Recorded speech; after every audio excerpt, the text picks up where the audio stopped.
What's up, everybody? Welcome back to the Fantasy Files podcast, where we talk about our favorite fantasy series and topics. We are your co-hosts, Spencer and Gabe, and today we are talking about the Jade Setter of Janloon by Fonda Lee. This is a prequel novella to the Green Bone Saga trilogy. We'll be doing a spoiler-free review first, and then we'll go into a spoiler discussion for the last half of this episode. But we'll let you know before we go into spoilers. If you enjoy this content, then please remember to smash those like and subscribe buttons down below and hit the bell icon to get notified whenever we put up new content.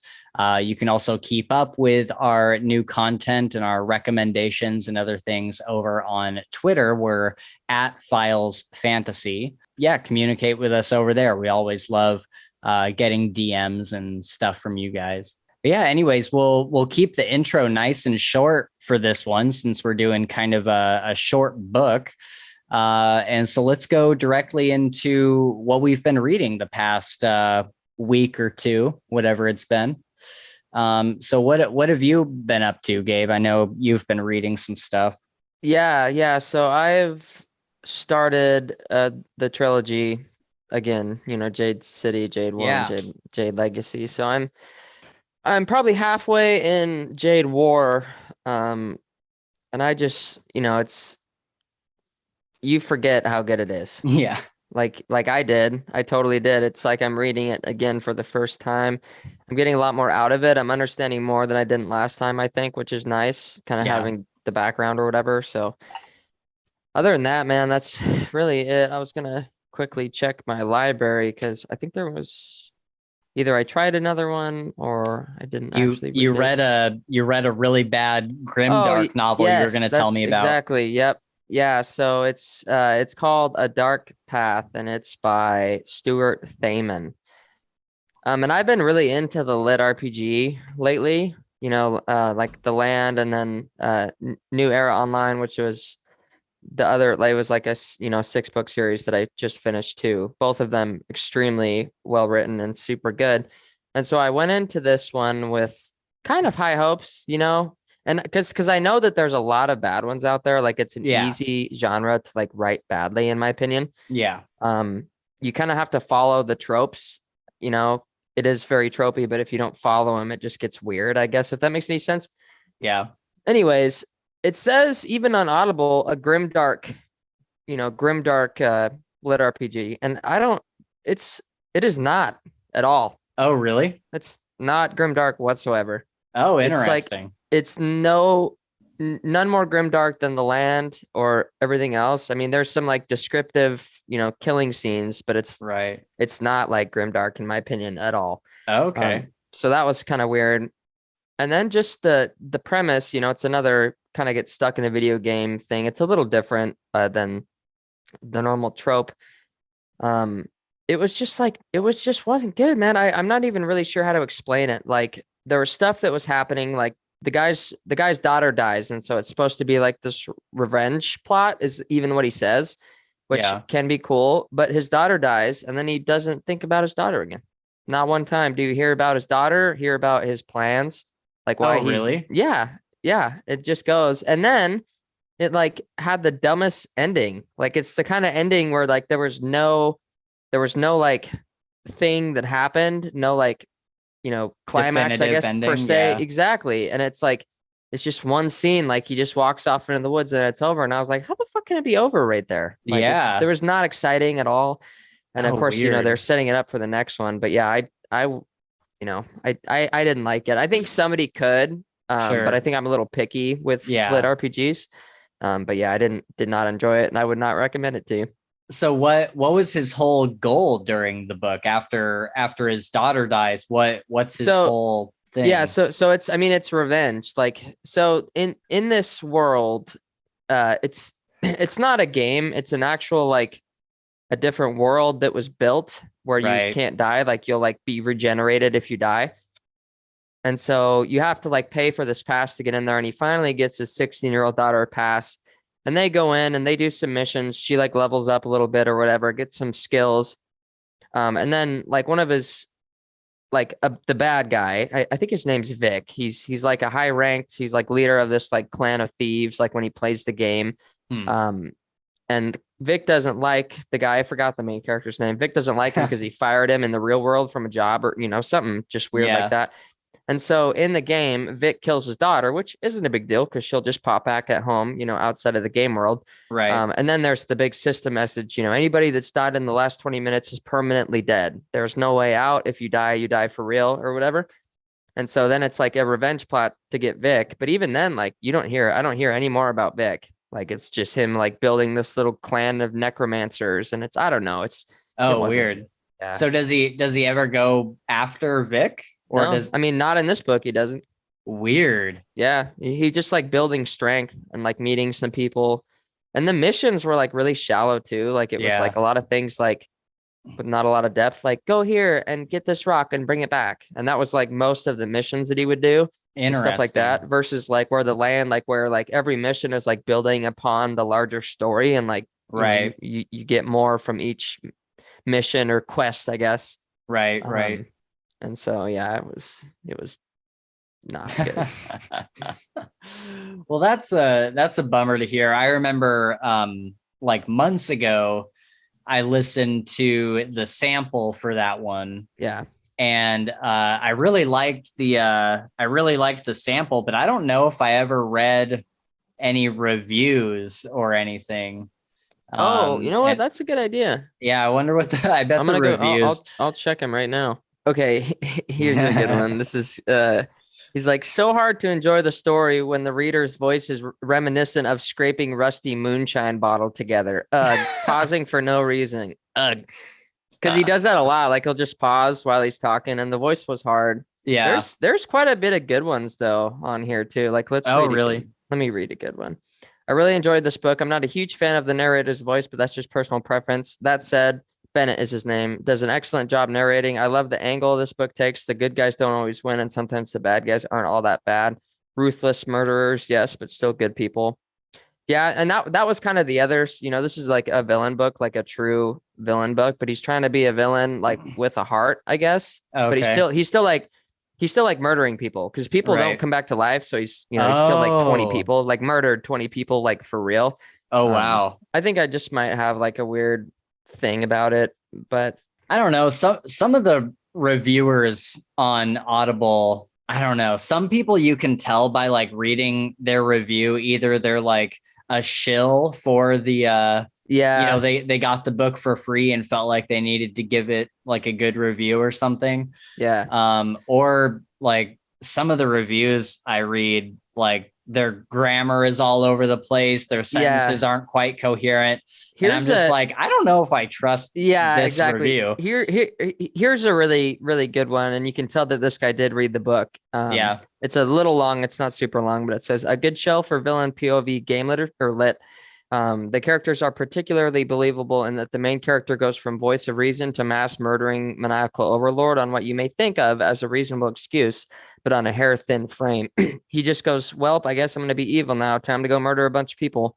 Since he's our POV character, some level of conscious acknowledgement of guilt seems like it should be present with how he's portrayed in the beginning. As it happens, it seems more like they are two different people in the same name instead of a character that falls to the dark side. But anyways, this book was fun. There wasn't much character development per se, but there were exciting and interesting events, and it could be fun to see how the story progresses. For being labeled as grimdark, it's pretty reasonable. The main character kills people to get what he wants and leads a town of necromancers eventually. He'll have a kingdom and an empire, but there is very little in the setting that you would associate with the despair that comes to mind with the term grimdark. There's also wasn't any strong body horror or sex abuse or anything like that, which can be, a staple. Grimdark, yeah. Yeah. Interesting. Oh, and then at the bottom of this, it says, I received a free review copy of this book. So that's probably still an honest review. Yeah, that's fair. I think that's a pretty fair review. Yeah. That's funny. Well, that's a bummer that it didn't work out. Not every one of them is going to be a hit. That's true. So I'm currently reading. I'm starting with my Maybe it's not my strongest one. Yeah, I think I'm starting with at least one of my strongest ones here. I'm currently reading this book called Lowtown. And Lowtown is a definitely grimdark. It's like grimdark urban fantasy, but it's set in the era of like Dishonored, or like kind of that Victorian, almost like borderline steampunk, like 1800s kind of era. Yeah.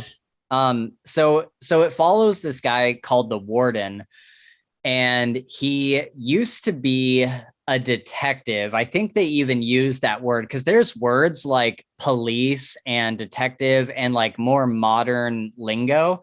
They even have like cigarettes and stuff that you would kind of think of as more modern than what they would have had back in the day. Yeah. So there's like this really weird mix of things that we know and understand from modern era, but also like they're riding horses and they use crossbows and swords and stuff. And so he used to be this detective. He was like really well renowned. And for some reason that I have not figured out yet in the story, I'm sure it's coming at the end, he was removed from his position as a detective, known as like the Eye. Like every like police department, for lack of better term, has something they call the Eye, which is like this magical, somewhat magical detective. There's magic. There's magic, but it's like on a smaller scale. Like it doesn't go into it too much, but there are like magical creatures. Like there's a guy who has this gargoyle that sits out front of his house, and this gargoyle is like somewhat alive. Like it acts kind of like a guard dog, and it can allow people into the castle or not. Yeah. So there's things like that. There's like really creepy like demon monsters that stalk the streets sometimes. And so this whole world is like really, really grimdark. Like everyone is in despair. It's like this really just dirty, nasty city. And it follows this guy called the Warden, like I mentioned. Yep. And now instead of doing his like detective work, because he got removed from the force, he's now a drug dealer in this fantasy world. And it's so cool because it's like we see like drugs and stuff in fantasy books, but I don't think I've ever seen like a drug dealer character. What can I ask really quick? What kind of drugs? Do they have some like, drugs there that of course like aren't real and do crazy things? Yeah, they're none of them are real, I don't think. There's Is one it more focused on like hallucination stuff? I'm just no, like it's like or like it's exactly it's like so it's like cocaine or something. Right. It's like akin to like heroin or even weed. There's like dream root or something, which is kind of like weed. Yeah. And then there's breath, which is like, I believe breath is like heroin. Oh, okay. And he does breath. He's like inhaling breath all the time. Oh, so he's addicted to it. Yeah, I don't know. 'Cause he's not doing it like every few hours or anything, but like every couple chapters, every like 2 or 3 chapters, you'll hear about him like taking his vial of breath and like, sniffing it or snorting it or whatever he does. Interesting. And so, there's all these different kinds of drugs. We see him go and pick up like large amounts of drugs from his dealer. And there's kind of this whole thing going on with that. There's like, are there like drug cartels? Yeah. Okay. Yep. There's another guy. I forget his name. God, his name is like Hawk Nose or Hammer Nose or something, and he kind of runs the other cartel, and there's this canal that splits the city, and so everything this side of the canal is this guy's like territory. Yeah. And then on the other side is, Hammer, whatever, his territory. And they have like an altercation where he finds out that they were dealing drugs like in his territory. So there's like that whole scene is so good. That's probably like my favorite scene. Cool. And so there's lots of cool stuff like that happens. And then he's got he ends up getting kind of this apprentice, like this really scrappy young kid who really like admires him. And he's like, I just want to work for you. Like, I'll do whatever you want me to do. And so he like kind of cultivates this relationship with this apprentice and, is teaching him, because like the main character doesn't believe in like stealing stuff. He's like, you do illegal things, but you make enough money to like afford what you want to buy. He's like, don't steal from the people that are next to you in the city. Like, you're going to burn all your bridges. Yeah. And it's not for any love of like, I don't believe in stealing or anything. It's like, it's a smart move. Like, it's like a smart move. Like, less heat. Yeah, he's like, if you're the only person that showed up to this noble's house, like selling them drugs, right? Exactly. And something's gone, yeah, they're gonna know that it was you. So like, don't burn your bridges. And so he kind of has, so his apprentice has this whole arc where he's learning to be like more mature and less of a street rat. Yeah. And so I really love his whole storyline. And then I would say like the main storyline that's kind of going through this book is so this guy who's now dealing drugs, he can't seem to get rid of like his detective instincts. Yeah. And so he's always like he's always kind of on some sort of case. There's always some sort of mystery that he's kind of working on from the opposite side of the police. And so all these kids are going missing, like all these little kids are winding up in gutters, like dead and stuff. And so he's trying to track down like who is killing these kids. Yep. And it's like, I'm assuming it's the kind of thing like where he just can't help himself. Like, like it's ingrained in him to just start following leads and stuff. Yeah, because at first I was kind of like, well, wait, he's not a detective anymore. Why does he care? But then it gets revealed. There's this reveal that later on that like makes it make sense. But basically, I'll just say that he cares very much for the orphans of this city. Okay. And so whenever he sees them like going missing or anything like bad happening kind of to them, Dresden's almost situation where like he just like can't help himself but help him.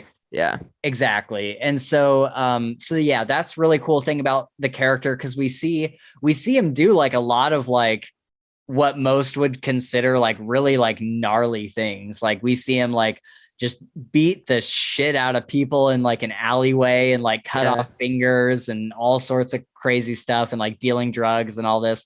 But then he's got this other side of him where he really does like, he won't admit it, but he really does like care for like his apprentice and like these other orphans and stuff. But nobody else knows that. So nobody else knows why he's doing any of this. And it's confusing all of them. So anyway, I'm loving this book. And, when you mentioned reviews for the Grimdark book you were talking about, it made me think I wanted to show this. I was originally going to bring it up on the screen, but I don't have time to get all that stuff. So I just want to tell you guys, like, I'm looking at the reviews right here. Yeah. 5-star, 5-star, 5-star, 5-star, 5-star, 5-star, 5-star, 5-star, 1 2-star, 5-star, 5-star, 5-star, 4-star, 5-star, 5-star. It just goes on and on. Like, so many people have like 5-starred this book. Badass. And I think that's so cool. Like, so many of these reviews are just really, really awesome. So if you guys are interested in the book, I definitely recommend going and looking at the reviews, because that's what really sold me on this, that and the sample. So nice. Then I read before this one, I read The Warded Man by Peter V. Brett. And I've heard a lot of people compare him to Brent Weeks, who wrote the Night Angel trilogy. And I would totally agree. I think their way of writing is really, really similar. Obviously, The Warded Man is a completely different story from what Night Angel is, but the way that the story is conveyed, his prose and his way of writing is very similar to Brent Weeks. He's got these very like climactic moments, like all of these like smaller smaller stories that are kind of bite size, kind of build and build and build and lead up to like this big climactic moment at the end where everybody's together, like doing the big climactic thing. So that book is about, it's also very grimdark. It's very, very dark.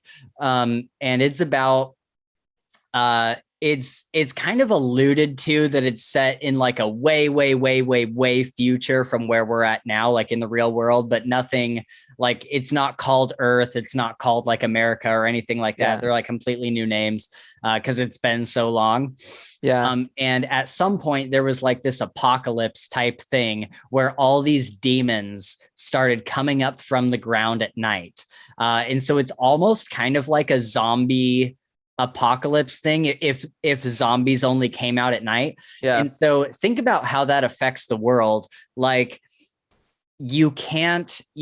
everybody only lives in like these little settlements because no one would ever have enough time during the day to make it very to far. travel before night comes and these demons kill everybody. And like even if you had an army, like these demons are impenetrable. Like you cannot kill them with like swords or spears or anything like that.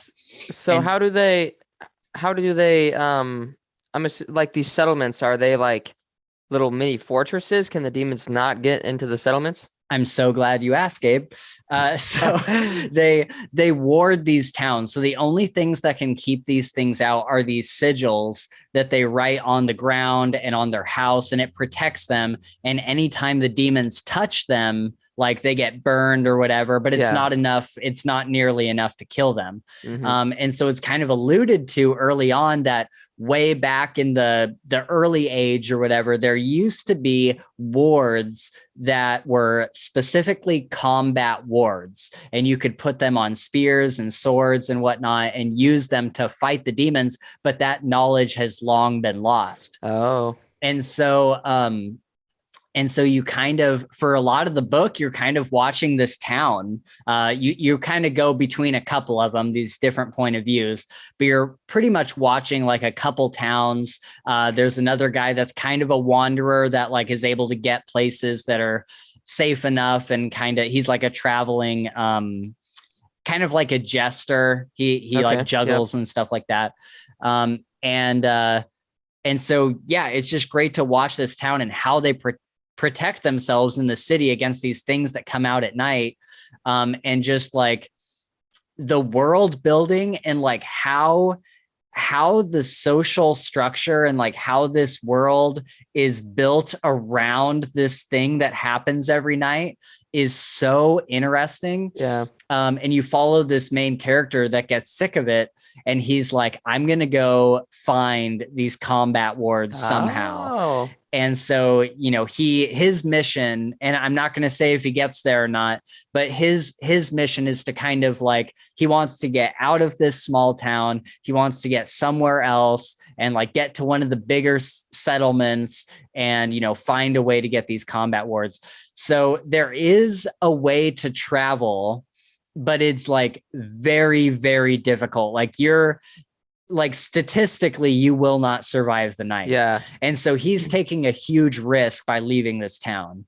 And so anytime somebody is traveling in this book, you feel it. Like you feel like, oh shit, like somebody's going to die. Whoa, you know that when a group is like traveling, like somebody is about to die. And so it gets very intense. It is like, I don't want to say it's like one of my favorite reads of the year, but I was very impressed. And I think you specifically would love it, and Chris would love it. Well, dude, I was just thinking, cause you told me about this book like a couple weeks ago. Yeah, exactly. And I think the description you gave it then didn't do it any justice. Because this sounds like incredible. Cause I was going to start Lowtown. But I think I'm gonna start this instead. You should for sure. And is it a standalone, or are there so it's part of a series, and I have heard people are kind of mixed on where the series goes. like further down the line. Yeah. But this book absolutely could be a standalone. Like it doesn't leave you on like a huge cliffhanger. Like everything that the book was trying to address, it does. Yeah. And so by the end of the book, like you could leave it, you could leave it after the For first sure. book. Dude, there's a dramatized adaptation for it, like the thing in your head, and I saw that and I was worried about starting I'm it. worried about it too, but the reviews here say that they did a good job. All right. Well, listen to the sample and let me know. Yeah, I will. So then I'll move on to the 13th Hour by Trudy Skies. And it's narrated by R.J. Bailey. Oh, nice. And so I bought this book. I was really excited about it, mostly because it's an R.J. Bailey narrated book. But it's like supposed to be like this steampunk kind of thing. And I ended up DNFing it because I don't know. I might do like a review on it or do like a video where I'm like the books that I've DNF'd or whatever. Yeah. Because yeah, I could not get into it. And it was so confusing. And, Trudy Skies is one of our friends on Twitter. We're not super close or anything, but they're a good person and I've enjoyed, what they've done in the Twitter community.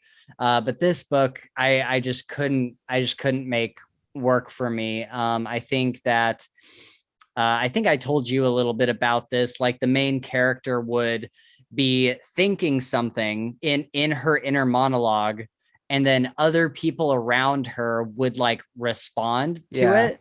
And so I think the book is meant to lead you to understand that they thought this thing, and while they were telling the reader this, they also like said it out. Yeah. But that I feel like that's just really confusing because you never know like what's an inner monologue and what's been said. And so that was like the major thing that like really turned me off. But then there's also characters that kind of get introduced halfway through a scene that you didn't know were there from the beginning of the scene. So like the first scene of this book, the main character, the girl, is running to catch a train. And halfway through the chapter, she like turns and addresses this character called Drew. And then Drew responds, and it's like, wait, Drew was there the whole time, like running with her, but that was never like addressed. Like it never said, like, I was on my way to the train with Drew. And so it just stuff like that. It's very like disconnected and disjointed. And I got so frustrated with it by the fourth or fifth chapter. I was like, I just can't do this. But you know what? I'm glad I bought it because it supports RJ Bailey and it supports Trudy Skies. And I think that, that's probably all they care about besides, reviews. Yeah. So, at least they got the money. I want to support them. They're friends. So, I'm going to keep it, hang on to it. And then I read Into Neon, and I will have a review coming up for this probably pretty soon. I'll probably record it in the next couple days. But this is a book that I got through Audiobook Empire as a reviewer. I signed us up as reviewers, and they send us free books in return for a review. And I did not like this book. So I'm going to have to like be careful with my review. I'm not going to like slam them or anything. I didn't DNF it. I made it all the way to the end. But it was not enjoyable. It was a very stereotypical cyberpunk story. Like I feel like the author like played the cyberpunk game, and they played like Deus Ex and kind of took that and like made it into a story. Matter of fact, I'm pretty sure there's like direct references to both those things in this, but not in a good way. It was kind of like nudge, nudge, wink, wink, but it's not like done in a clever way. And it just felt like very like I knew what was going to happen the entire way. Like there was absolutely no surprises at all throughout the book. It kind of sets all these things up. It's like, okay, I know who the bad guy is. I know who, who the fake out bad guy is going to be, like the person you think is a bad guy, but they're actually good. Like I know exactly who that is right from the beginning. And so, yeah, I just didn't have a great time with it. Basically, it's about this guy who is working for this corporate, like the earth has been like poisoned. And if you go outside the city, like everything is poison out there. And that's what the corporation tells everybody. And so I think they're called Food Co. I think they just named the big corporation Food Co., which I thought was very basic. Yeah. But he's working for them. He's worked for them his entire life. He lives in like this tiny like cube that he goes to at the end of the day every day. They have like a very small like they literally like live in a building, and they like go down to the bar. Like they don't have anything beyond that. Yeah. And so then outside this building is like the bigger like cyberpunk city. Yeah. But those are like the drug dealers and whores and all the crazy like stuff. So it's all sketchy outside? Yeah, like it's all sketchy outside. Yeah. And so then he's like doing his work from his like little cube that he lives in. And one day this girl, like this super hot girl in like fishnet stockings and all this cyberpunk looking stuff, like comes to the door, and she's like, "We need your help. Like, we need you to come with us." And he's like, "What are you talking about?" She's like, "Don't you know you're the chosen one?" kind of thing. Oh, yeah. And he's just like, "Oh, okay. Like, I guess I need to join your quest, join your revolution group or whatever." And so then he joins like this, sketchy hacker revolution group on the outside. And I was just like, this is every like futuristic movie I've ever seen. Like this is every cyberpunk thing I've ever seen. And so, yeah, I didn't like that a whole lot, but yeah, anyway, I agreed to do a review for it. So I'm going to do a review for it, but I'll have to temper myself, because I could probably like really speak my mind on that, and it wouldn't be temper yourself, but just let them have it in a comfortable way. Yeah, I mean, like we're honest here at the Fantasy Files. We're not gonna we're not gonna beat around the bush. Yeah, beat around the bush. Like I know some reviewers like to be gentle. We're not gentle. Yeah.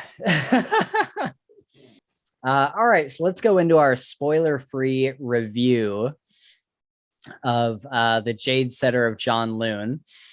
Do you want to talk about, just on a basic like spoiler-free level, like what this book is about and where it kind of fits into the larger trilogy, like timeline wise?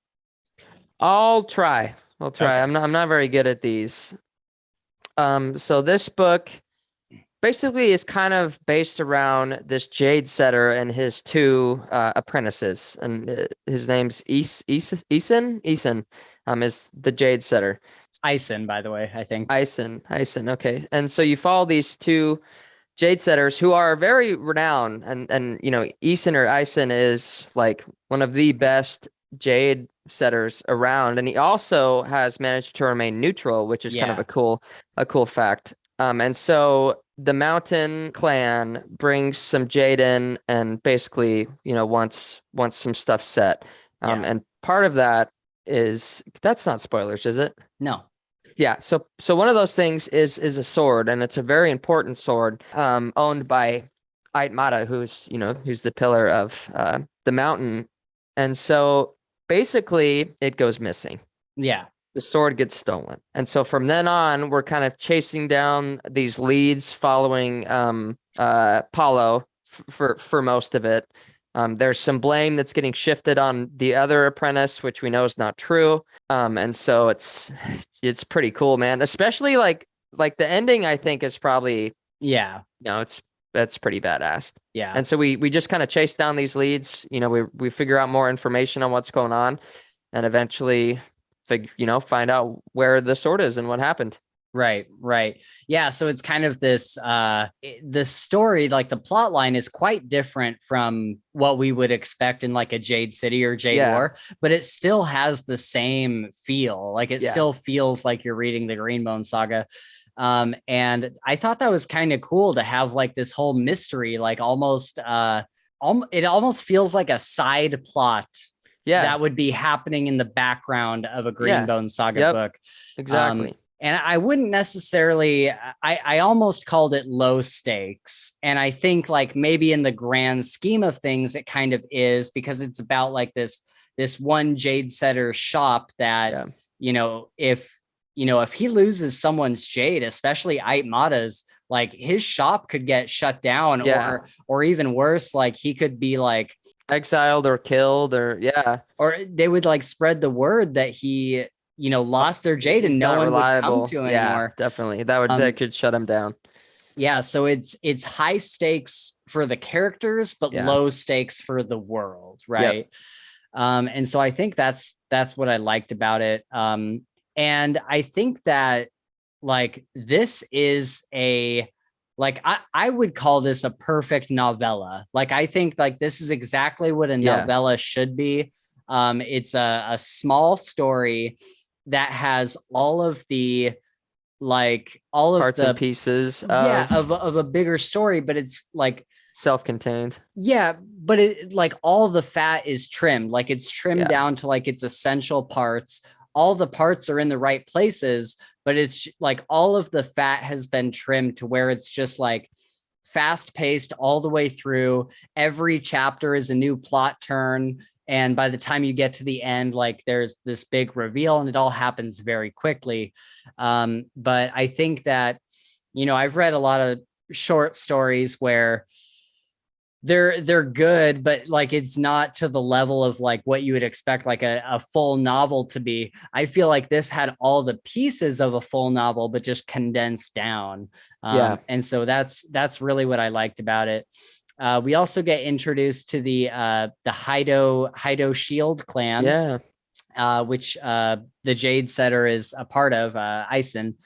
And they're in, like you said, they're a neutral clan, and so they kind of sit between these two major clans, the No Peak and the Mountain, giving no allegiance to either one, but they're just kind of in the middle, and they work on everybody's Jade. And that's a pretty cool plot point. We find out later like why they remain neutral, why Ison wants to remain neutral in this clan and not pledge allegiance to either one. And so that was really cool, because it kind of seems like a throwaway thing at the beginning, like, oh yeah, it's a neutral clan, but they have like a bigger part in the grand scheme of like how this whole social order works. And I thought that was really cool. Yeah. Because in the Green Bone Saga, like the Hydo Shield clan gets mentioned a couple times in passing. Yeah. So the Hydo Shield clan is geared towards basically like the king and or the emperor or whatever, and security, and like government protection, government, whatever else. And so because Hydo Shield clan, like I'm pretty sure is like, like is loyal to the king. That's or the whatever. That's like who their allegiance is to, or like the royal family. I could be wrong, but I'm pretty sure I'm not.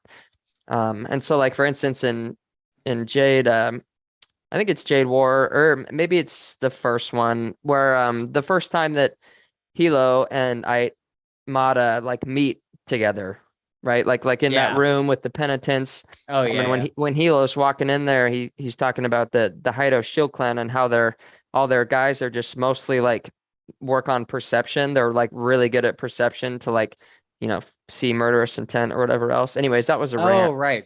Oh yeah, I think I do remember that. Yeah. I've forgotten a lot from I did trilogy. too. I did too. And so even going through this, I was wondering if there was some Easter eggs. We'll talk about that in the spoiler section though. So when do you think people should read this book? Like before they read the trilogy, or after it, or during? Like what would you think? I would say before. And Me I think too. the reason why is because I'm a sucker for stuff lining up, Yeah. And so like, and this, we'll talk about this more in spoiler, but it does line up at the beginning. Like any other, the Green Bone Saga happens after this event, right? Or the books do anyways. And so I would definitely read it before. I mean, I read it like like, we've already read it and it was still super fun to go see. But if you Yeah. want the true experience, read it first and then hit those guys. And it's only like, I listen at a pretty fast speed. So for me, it was like an hour and 40 minutes. Jeez. Yeah. But I think normally it's like 2.5. So it's a really It's like, easy, quick well, read. if you're listening on just the basic one speed, it's like a 4.5 hour book. Oh, wow. I am reading fast. Yeah. Um, so yeah, so I would agree. I would say probably read it before the main trilogy. And here's why. I think that Jade City already does a really good job of at the beginning, like kind of introducing you piece by piece to this world and kind of explaining what all this stuff is. But the first couple chapters do kind of throw you into Yeah. the middle of like this event that's happening, right? Like there's this Yep. store that's like getting robbed, I think. And you're kind of thrown into it, and all this like Jade terminology is getting thrown at you very quickly. And I think the Jade setter of Janloon does a really good job of, or Fonda Lee did a really good job in this book of reminding us of all the bits and pieces that we need to know about. Yeah. And it all gets explained in a very like soft way in this Yep. book, and it's presented like very easily, not in like a rushed manner at all. Yeah. Like you find things out when you need to find them out. You get all the terminology down, or most of it at least. And so I would think that if you read this first and then went into Jade City already knowing some of the lingo and like knowing like some of the things that Jade can do, like I feel like that would help a lot going Yeah, into the definitely. series as a whole. Yeah, definitely be better off because of it for sure. Yeah. Before we go into spoilers, like this is basically just our review. Like what did you think of it in a spoiler free way? Like what are your general opinions on this book, either as a standalone or as it relates to the other ones? Yeah, so I'm gonna think of it from the perspective of it being a standalone, or not a Yeah. standalone, but that I haven't read the rest of the series. Right. And I think that, I mean, pretty much ditto what you said. Like they do it, like propose these ideas and the way that the world works in very slow and comfortable, ways, which is really nice. Like it was a really good change of pace. Yeah. I really enjoyed the characters quite a bit, like learning kind of more about, Jade setting itself and these characters, Yeah. and also like, an Abuke character, because they're, Yeah. slandered and stuff. So seeing more into the kind of the network of that was really cool. And yeah, I mean, it was so like mellow would be the Yeah. word that I would describe, It was just It's kind of an easy read. yeah, Like it was just a exactly. good time. And it was really enjoyable. Yeah, Yeah. exactly. It was a good time. And it had enough going on at each moment that you were like, I wouldn't say hooked, but you were just very Fully interested. invested. Yeah, fully invested. Exactly. Like it's piqued your interest, but like you said, nothing like insane or too fast. It Right. was it paced well. It was, yeah. Yeah, I would totally agree. Yeah, I would agree with everything you just said. Like small story, it was great to be able to come back to the world of Green Bone Saga, Yeah. like after like loving these books. Yep. It was really nice to return to Janloon and have this time to be like, oh yeah, like this is why I liked the trilogy, like this is why I liked Fonda Lee's writing. It Yep. was just a good reminder of all of those characters and the world as a whole. And now I kind of have the itch to go back and re-listen to the series, or even if I just went back and listened to Jade War, because I think that For was my sure. favorite.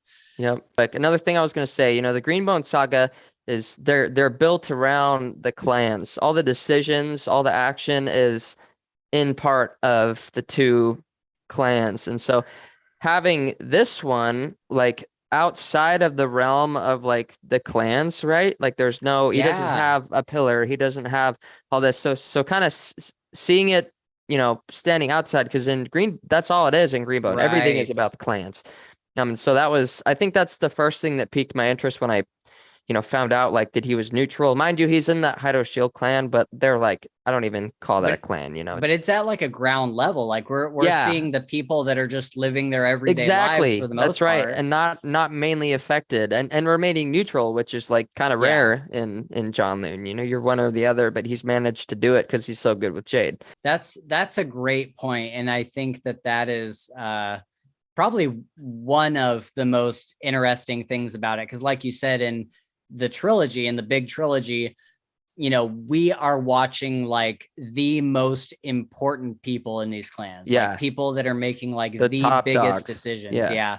And so it was cool to just get like a slice of life kind Yeah. of these other characters that don't really have any stake in the bigger like machinations of Yep. the clans as a whole. Exactly. Yeah. So yeah, I love that point. But yeah, I also loved hearing Andrew Kashino again, the Yes. narrator. Yes. I was like listening to this, I was like, God, I forgot like what a He's so fantastic good. narrator he is. He's So so good. good. But yeah, obviously a big recommend from us. We also get I'm not going to say who because I feel like that's a pretty big spoiler, Yep. but we get some cameos. Yes. If you've read the Yes. big trilogy, you'll see some familiar faces, and some of those cameos legitimately brought tears to my eyes. Yeah. I was tearing up at the end of this novella. And so it was really great just to like be able to have just one more moment with those characters. Yeah. Like they kind of come in and out of the story. They're not there for like the whole thing, but it was just so nice to just to be able to have that one, whether it's that one scene or that one like just that one like period of the book where Yep. they're there. And that was such Puts a smile on your face for sure. such a special moment, I think. So yeah, like I said, recommendation from us, definitely recommend this. Probably read it before the trilogy, but Yep. if you've already read the trilogy, then you're probably inclined to pick this Yep. up. It's more of Definitely. the same stuff that you already love. All right, so we're going to go into our spoiler discussion. Spoilers in 3, 2, 1. You've been warned. Okay, spoiler thoughts. What were your favorite parts or part or whatever of this book? So I thought the introduction of Nuo like put a cool spin on this, right? Because like first of all, he's kind of a shady character. Yeah. He's kind of a shitty nephew, was always borrowing money and stuff. And I knew immediately, which was pretty much implied, like when he saw that moon blade, I was like, he's gonna do something. Like he's gonna take that thing somehow. And so I figured it was, drugs or whatever, which they also kind of did too for money. But then seeing like this whole kind of, internal plot open Yeah. up for the reason why. I was not expecting Me that. neither, exactly. And like we end up following, one of the top lantern men in No Peak Yeah. towards the end there. And he's like gone to the dark side. Not, Yeah. he's just a dirty politician, likes little Yeah. girls, like, Yep. rapes these abuke women and stuff, just violent and disgusting stuff. And so that was super interesting. And I like just the whole kind of dynamic of Yeah. how that went down. And then also seeing, No Peak respond to that was also really cool. Oh yeah. Yeah. Yeah, So for sure. yep. Yeah, I thought that was probably one of the most interesting things because starting this novella, I was kind of thinking, we get introduced to Nuo. He's got his eyes on Yeah. this sword and everything.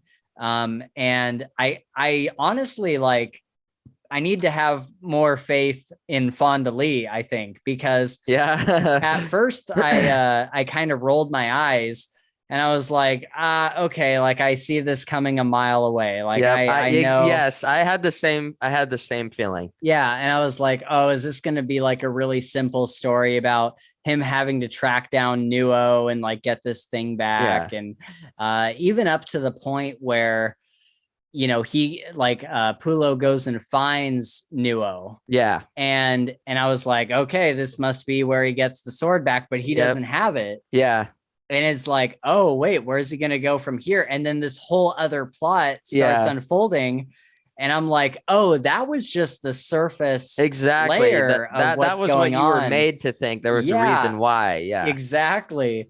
And so, major credit to Fonda Lee for like totally like revealing this.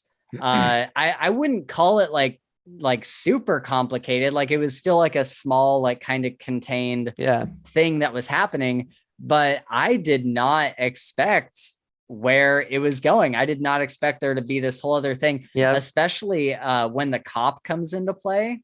Oh yes, and he kind of tells Pulo about like God, the name's Mala, tells him about Mala and the the backstory. Yeah, definitely. Yeah, and even like Ison's wife who went missing.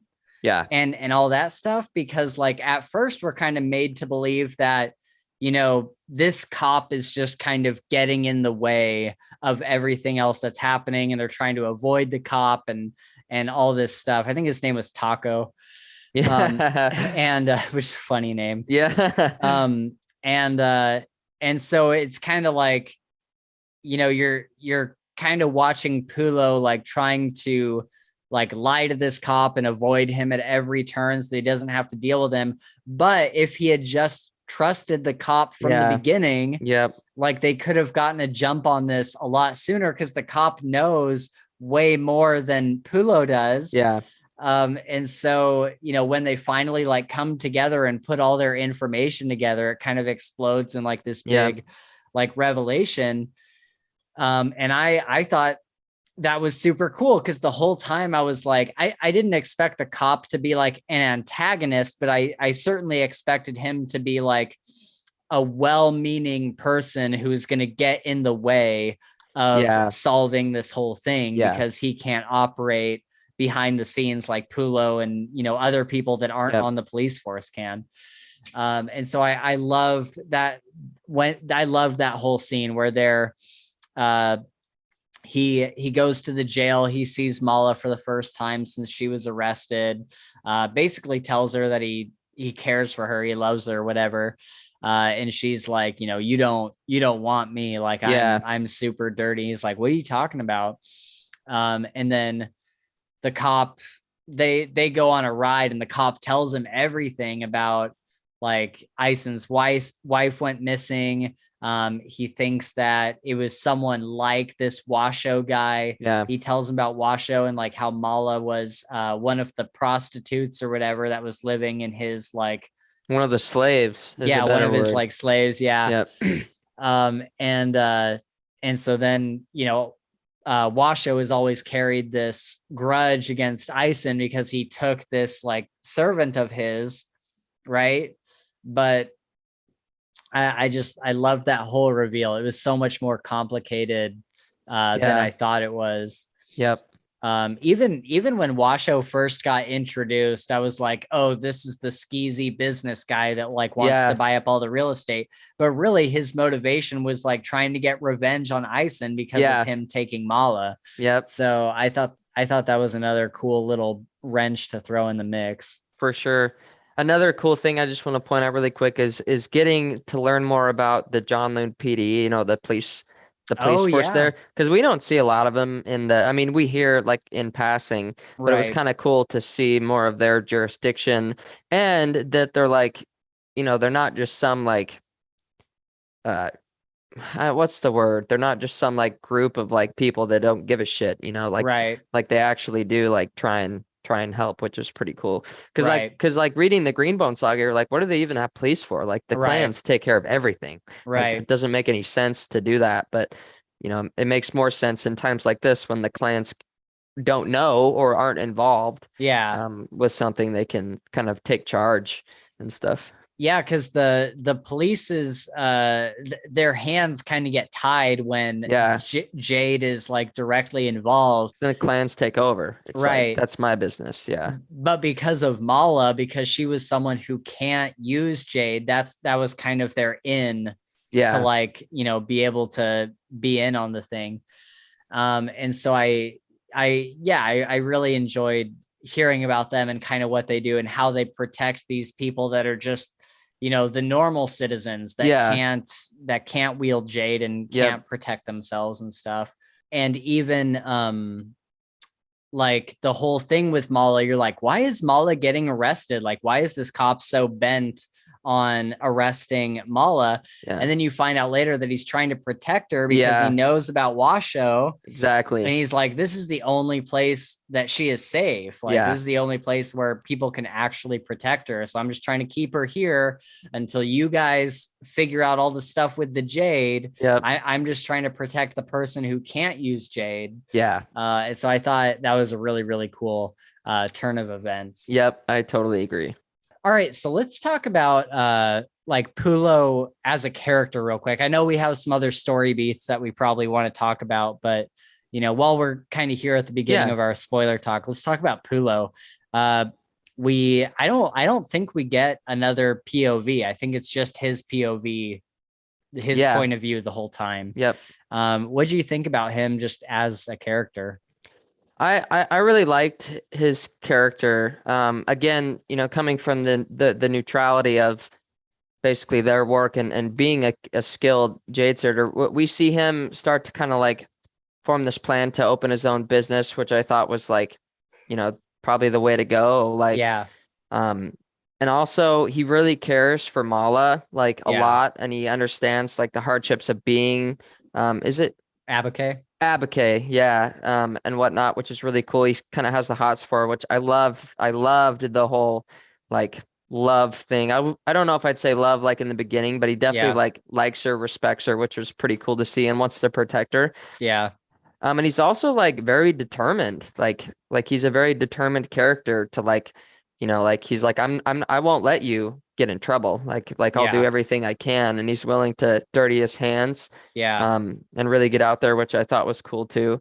And he had I would maybe him and Mala, it's not really an arc, it's just like the ending, which I'm sure we'll talk about and stuff. Yeah. So yeah, I liked him a lot.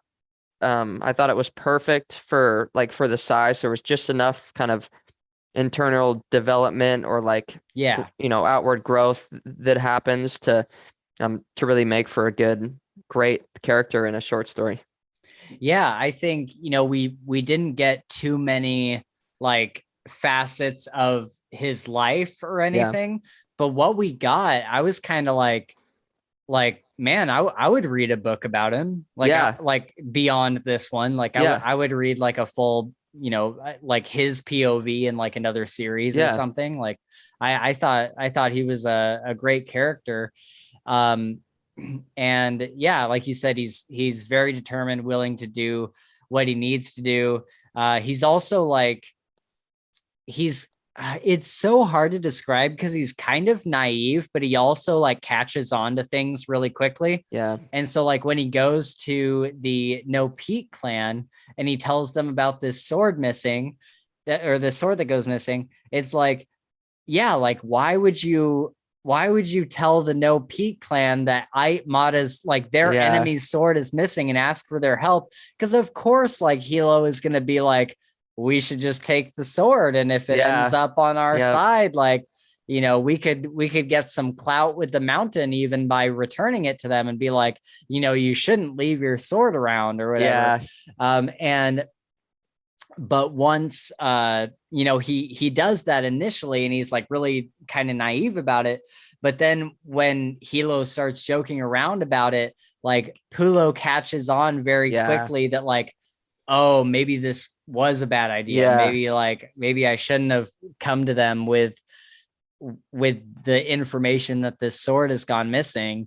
And he even has like this internal monologue of, even though they say they're helping me, are they really going to, or are they going to try to like screw me in the end? Yeah. And so I liked his whole kind of, he's just the perfect like young protagonist. Like he makes mistakes, but he's quick on the uptake.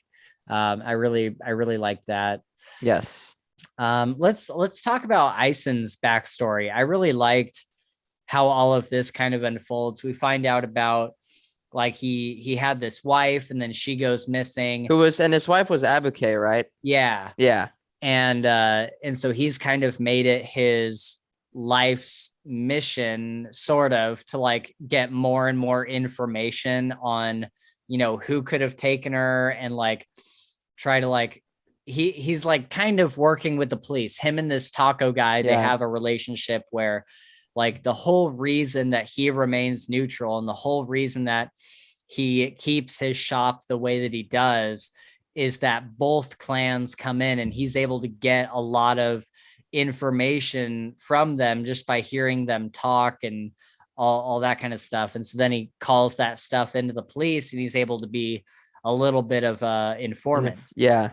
I thought that was a really cool way to kind of flesh out like why he's neutral and why he like doesn't want to, you know, spend all this money to renovate the shop. He wants to keep it the way it is so that, you know, both sides keep coming in and whatnot. Because initially, Pulo is like, why not like, you expand and get the backing of a clan? Right. Yeah. Like just tell whichever clan that you'll be on their side, and they'll give you the funding to turn this into like a huge place. Yeah. And he's like, no, I don't want to do that. And at first you kind of chalk it up to just him being an old man stuck in his ways. But there's like this whole other reason behind it. I really like that. Yeah. Any other like favorite moments? Yeah, when Pulo kills Nuo. Oh yeah. That's another, you know, the Jade withdrawal and the itches is always it's one thing that's fascinated me about this series. And so getting, you know, that's probably spoilers, I won't say that, but in the Green Bone Saga or the trilogy, you know, we do see some instances of the itches and what it does to a you know, a person. And so seeing that again was very interesting. And it just baffles me to think that it, you know, it gets someone to this point where they just become so itchy that they will claw their skin out, pull muscle out, and bite themselves and eat. You know, it's just wild to think about. And so one of the characters in the trilogy actually took like a cheese grater. Yes, and was, exactly. Dude, and graded. Oh my God. Yeah. And which is, that's a visceral, that paints, as much as I don't want it to, that paints a very visceral picture in my head. Right. You know, like I see the gore. Yeah. Exactly. And so that was cool. And yeah, and probably the ending when Kalan comes into the, you know, the room of the Haido Shield elders, like deciding that they're going to execute Issei or Ice, whatever his name is, Ison. Yes. That was really cool. Another cameo, you know, a great cameo. And so seeing kind of the sway that he has, you know, he's like one of two gods, you know, like they are that powerful. And they hold that much sway, even in this clan that's been neutral on purpose from the start. Right. So yeah. Yeah, that was the scene that had me tearing up, because like I was pretty invested in Ison as a character, but like it was so much more when it's like, yeah, he's gonna be executed. Like he's gonna die. And it's like, oh dang. And he goes and Pulo goes and says his final goodbyes. And then he's like begging the clan not to kill him. And then Lan just comes in like a boss. Yeah. And he tells them like, you know, it's your clan. You can do whatever you want. But, you know, for me, like, I'm not holding any grudge here. Like, you know, he killed someone who had done like a lot of horrible things. And I understand that. Yeah. And, you know, he even says like executing him is a little bit excessive. Yeah. Like, yep. And I just loved, and just being able to like see Lon again. Yeah, for like, sure. I don't want to go into any spoilers for him in the series, but like just being able to see that character again, like literally that's what had me like in tears. For sure. I loved that character in the series. Yep. And I think that was just a fantastic scene. That was easily like probably the best scene in this book for sure. And then talking about Nuo, it was interesting to see, like, we kind of think that he's like this drug addict, but he's really not. Like, he's a thief and whatever else. Yeah. But it turns out that this like business tycoon had gotten him to take Shine in order to handle the blade to get it to him, but then he gave him dirty Shine that would kill him. Yep. And I thought that was a great turn of events, because I was convinced that he was like a Shine addict and it was going to turn into that kind of story. And so I love that whole turn of events with Nuo. I was surprised how early he died. I thought he was going to be like maybe not the big antagonist, but like one of them. Yeah, and I agree. And turns out he's just a pawn. He's just a pawn. And so I love that. We also get Hilo, dude. Yes, I think that was so cool. I think I even texted you when he showed up, and I was did, like, yeah. Oh my god, we get Hilo! Like, dude, that was so. And amazing. we also get to meet the former Horn of the clan before Hilo, which we've never, there's no mention of him. I mean, there's like mention of the Horn before, but we don't meet him. But we don't ever meet him or really hear anything about him. So I thought that was really cool too, because it's not a big spoiler. Well, it's not a spoiler at all. Hilo is the Horn of the clan. Right. Yeah. So it was cool to kind of see him at, as a high ranking fist. Yeah. Still with like make Ken and make Tar, which I thought was, they're like inseparable, which is so awesome. Yeah. So that was super cool. It was so great to see like Hilo and the Make brothers like just driving around and doing like and just like bullshitting with each other. Yeah. I love that. And just their like back and forth and how much the Make brothers like respect Hilo. Yeah. And they're just like driving him around from place to place, and they're like basically just his thugs. Yep. I love that so much. And then we get the scene where well, first, before I go on to the next scene, I want to talk about like seeing Hilo as a fist, and like he was like, this probably happens, I would guess, like a year or two before the events of Jade City. And so to see him like a little bit younger, much younger than he is in like Jade Legacy or anything, and just kind of see how he's like this scrappy, like just youthful go-getter kind of guy. And so I love getting to see like that side of him, because even when we meet him in Jade City, he's been the Horn for at least a little while, like at least long enough to be comfortable as the Horn. Yeah. And so we never really get to know him in like his youthful, like just kind of, I don't even think he's a teenager in this book, but just like his young 20s. Yep. Because I think in Jade City is probably like getting close to 30. He's probably like 28, 29. So I love that whole thing. But then we get the scene with him basically going and just completely shutting down that back alley like Jade dealer. Three-fingered Gin or something like that. Yeah. And like, dude, I loved this whole interaction, especially like just the way Andrew Kashino did it in the audiobook. Hilo's like basically threatening him. He's like, and why do I let you live? And the three-fingered guy is like, because I tell you things, Hilo Gen. Like, I just love that so much. And you can always tell, like when Hilo goes into situations, like he's just got this shit-eating grin on his face. Yeah. And just like he's serious, but he's also like, like just, it's hard to explain. And that's one of the things I love about his character too, is that he's serious, but he's also like, kind of like playful, I guess, if that makes sense. Yeah, totally. Yeah, I love that about Hilo. And even Pulo in that scene was like, holy shit, like they get stuff done, you know what I mean? And for real. And I just loved I loved every scene that Hilo was in, even to the point where, they get the watch and the rings back and they're kind of dropping him off at whatever place they dropped him off at, and kind of the conversation they had on the way is like, sometimes you just have shit luck. Like Yep. sometimes you just have bad days, and that's just how it is. Yeah. And I love how Fonda Lee described them as like this whole thing, like them like breaking down the door of like this back alley Jade dealer and stuff. Like that was just like a fraction of their day. Like she said Yeah. later on, like once they got out of there, that the Make brothers were like smoking their cigarettes and looking at their watch, like thinking of what else they had planned for the day. Like this was such like an insignificant thing to them.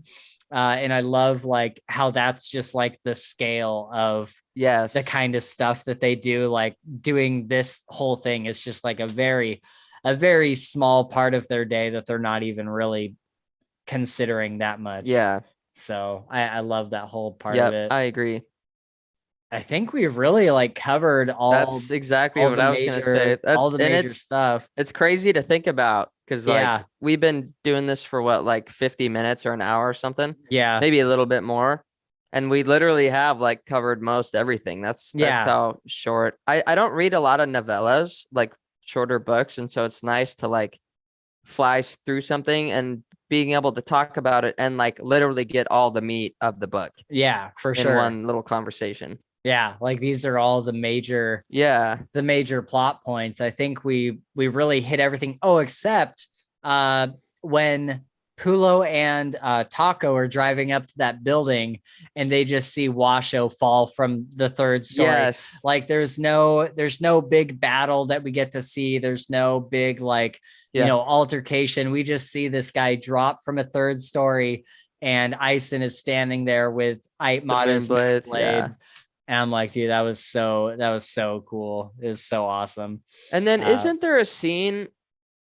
Doesn't Aitmata comes and picks up her Moonblade, which I thought was cool. Seeing another person that's like a god in this country. Yeah.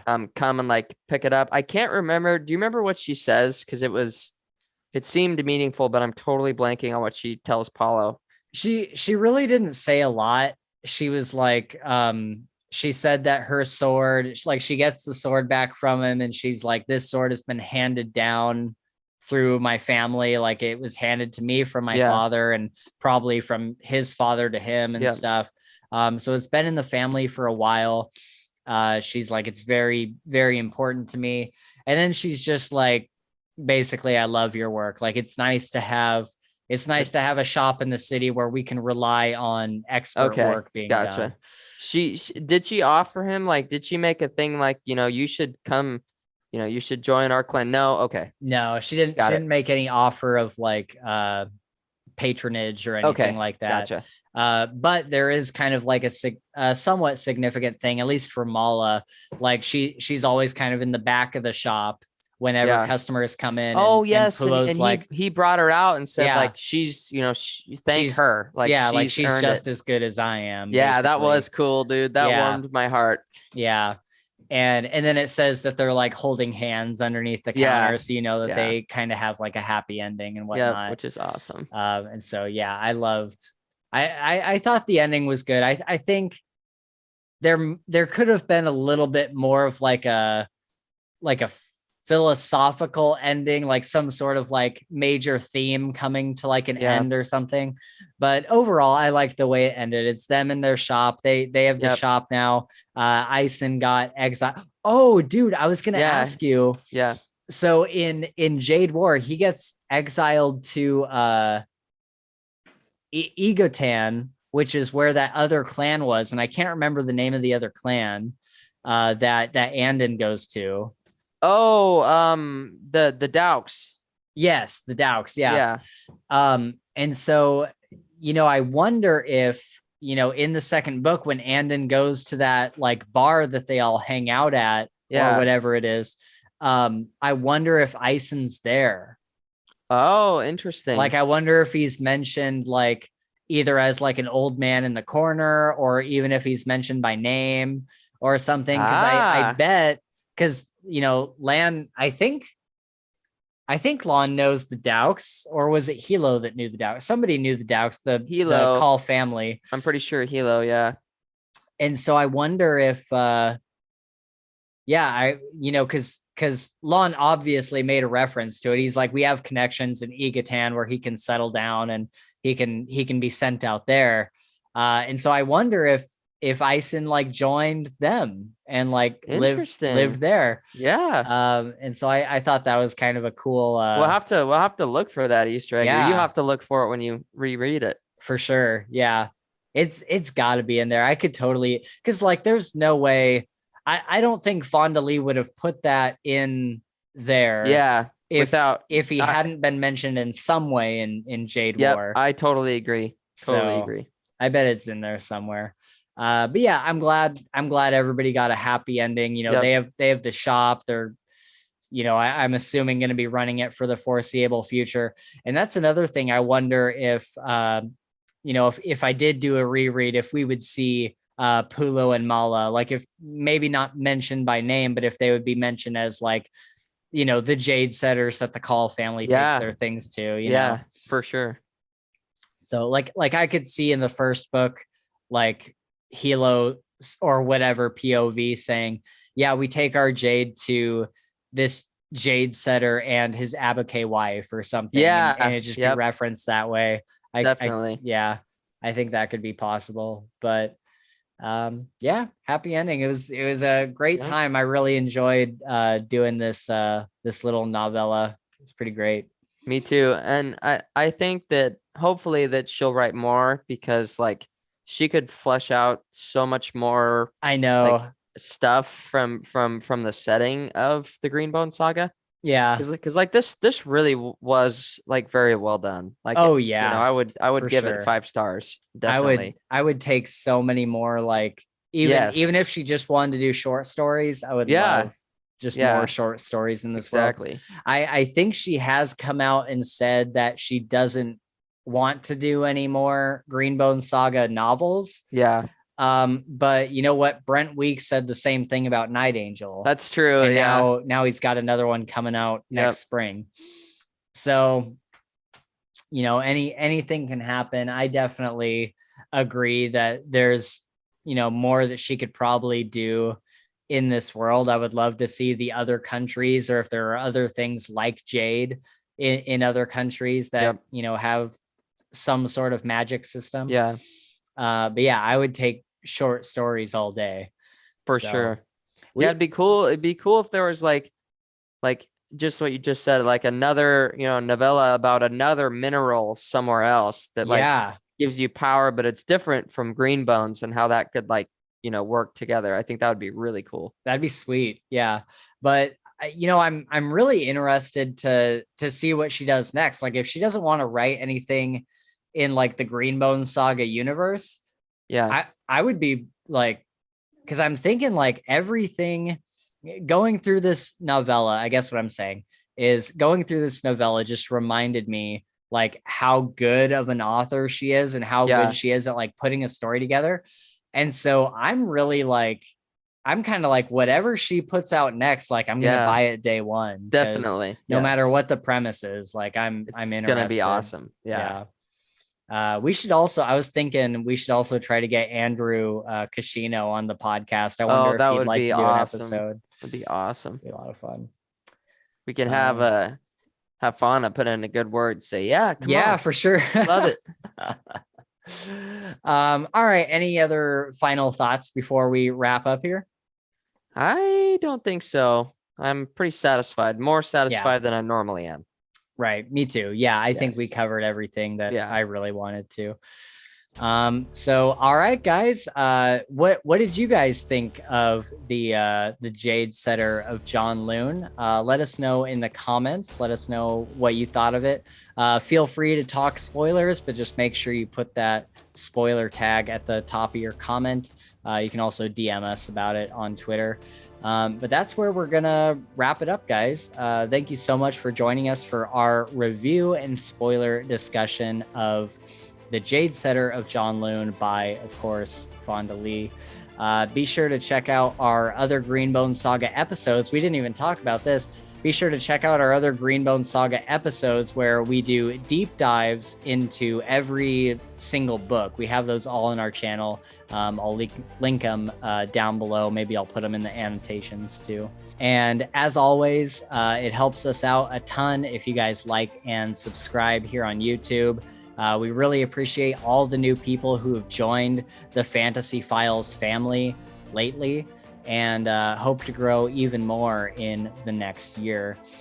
I'm not sure what videos will be posted after this one, but keep an eye out on our Twitter @FilesFantasy for updates on what videos are coming next, also for recommendations for fantasy and sci-fi books, sometimes pictures of my dog.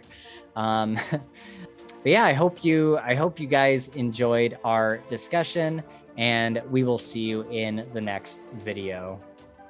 And also one more thing, Discord coming soon. Oh yes, Discord coming Getting soon. the Discord set up. I'm gonna take charge of that baby. So Nice. we'll see how it goes.